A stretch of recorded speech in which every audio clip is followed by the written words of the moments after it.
I the a-hole for uninviting most of my family, including my parents, from my wedding?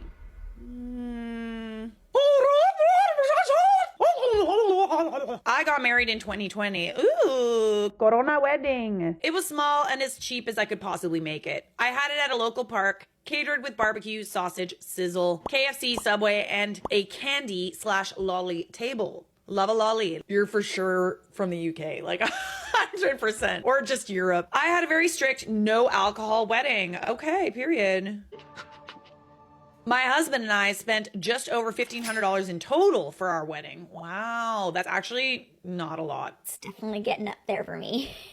Hubby's parents paid for the wedding rings made by one of my hubby's uncles, and his parents also paid for the celebrant that married us. We ended up having more kids than adults at the wedding, but honestly, I thought that made it more fun. Interesting take. Okay. We love a non-traditional queen. Plus, I included every child in the day by letting them walk down the aisle first to dance monkey. They love it, and they all sat on giant beanbags and blow-up lounges in front of the chairs set up for the adults, except for the two bubs. I loved my wedding to be cheap, simple, and a bunch of little cousins, nieces, nephews, and my sons running around and going home on sugar highs and little boxes filled with lollies. Anyways, my wedding was missing my mom, her current husband, two uncles, my nan, my biological father, and his current wife, except for my nan, who wasn't invited from the start. They were all uninvited. Reasons my mom and her current husbands were uninvited. 1, they said they were going to bring alcohol, even though I specifically said that my wedding was alcohol-free. They, along with everyone else uninvited, feel it's not a real wedding without alcohol. 2, my mom told me she would make a scene at my wedding because it was my first wedding and my dress wasn't completely white and was less than $1,000. It was a white dress, but with blue trim that cost me $50 from Lifeline,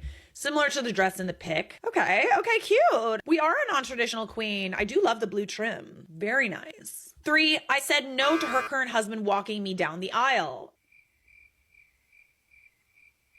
I don't consider him a father figure. I don't even like him, actually, but that's another story. 4, I refused to have my wedding at a church because I have issues with my mother's faith.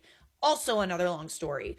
5, I refused to invite my nan, her mother. It's your wedding. If you don't want alcohol at your wedding, that's your choice, okay? Just speaking from experience, weddings are long days, especially for the people in the wedding party. You need, at the very least, caffeine. Ultimately, I just love caffeine too much. But hey, if it's your wedding and you don't want any alcohol, then everybody needs to respect that. Reasons I never invited my nan. I stopped talking to my nan after she called children's services when I had my oldest son, saying I was a danger to him because I have severe mental health issues. I have mental health issues, but they are medicated and controlled. You'd lose a whole relationship over that, I feel like. Reasons 2 of my uncles were uninvited.